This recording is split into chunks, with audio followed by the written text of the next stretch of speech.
When we think about the human being as made in the image of God, we could start by thinking about man as a bridge between the physical and the immaterial world.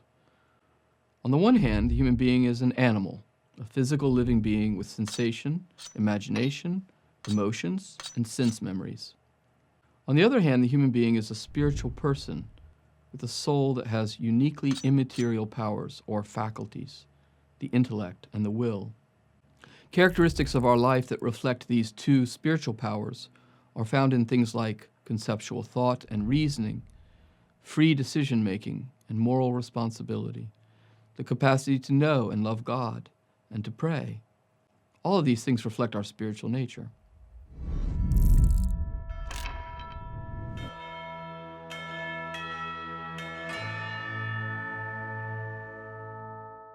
The key thing to keep in mind, according to the teaching of the Catholic Church, is that the human being is one thing, body and soul. There are not two substances, a soul and a body, each of which is independent, an entity in itself. Instead, there's one substance, a spiritual animal, an embodied person. I am, both my body and my soul, as one thing. The human being is made in God's image, primarily then because we're spiritual creatures. We're especially imago Dei due to our rational faculties of intelligence and will. We're most like God by knowledge and by love. In fact, we're most like God when we come to know God and love God, because then in our spiritual faculties we reflect, we image what God is. But we're also like God due to our bodily nature, which reflects our spiritual and personal dignity. When a person touches us on the shoulder to comfort us, for example, that's a spiritual and personal gesture as well as a concrete physical act. So it has a spiritual dimension to it, and it can, in a way, image the compassion, not only of a man, but behind that, remotely, the compassion of God. Aquinas says that in a certain respect, human beings are more in the image of God than angels, insofar as they can communicate human life to another person through reproduction. Just as there is an eternal immaterial generation in the Trinity of the Son from the Father, so there's a kind of faint image of this in ordinary human life, where parents convey human nature to children, and God creates the spiritual soul in the body of the child immediately after conception. This brings us to the question of the first couple, or the first human community, which is symbolized in the Bible by the figures of Adam and Eve. The Catholic Church affirms that there is a first beginning to the human race, and that it took place by means of an immediate initiative of God. Catholics are free to believe in the evolution of animal species, and there seems to be good evidence of a historical evolution of animals that took place over many millions of years.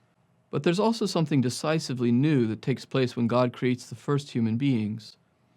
These are not merely highly evolved hominids who have higher brain functions and opposable thumbs or other unique animal attributes, though of course they do have all this. But the first human beings are also human beings with spiritual souls, created immediately by God and not through the mediation of the parents. Each of us is in effect endowed with a spiritual soul created immediately by God. The beginning of this process inaugurated something new in creation, the human story, the human drama, wherein human beings began to be, as spiritual animals, created in the image of God. In addition, based on scriptural teaching from Genesis, St. Paul in Romans, and a host of other passages, the Catholic Church teaches that the first human beings were created in a state of grace.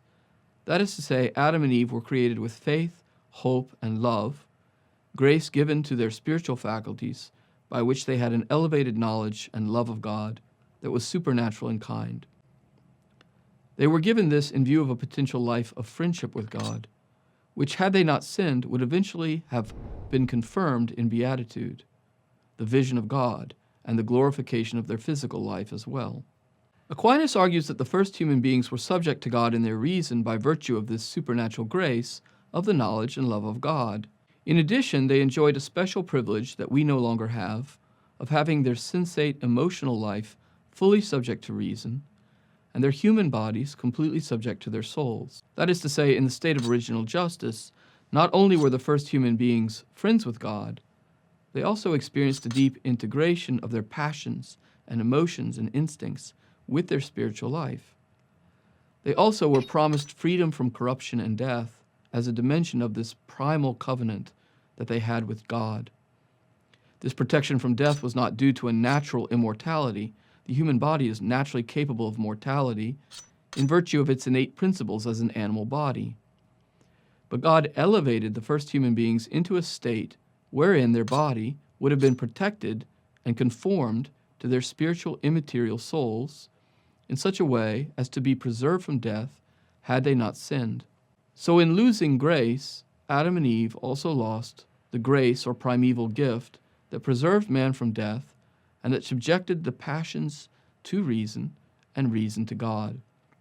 There remains in us, however, a kind of hidden desire or nostalgia for a state in life where we can experience this deeper order, and that order is one promised to us in the grace of Christ, inaugurated already by the gift of friendship with God, that allows us progressively to turn our hearts and minds back to God and to govern our passions humanely in light of our best and most profound spiritual instincts, while awaiting the gift of immortality in the life to come and in the resurrection of the body. For readings, podcasts, and more videos like this, go to Aquinas101.com. While you're there, be sure to sign up for one of our free video courses on Aquinas.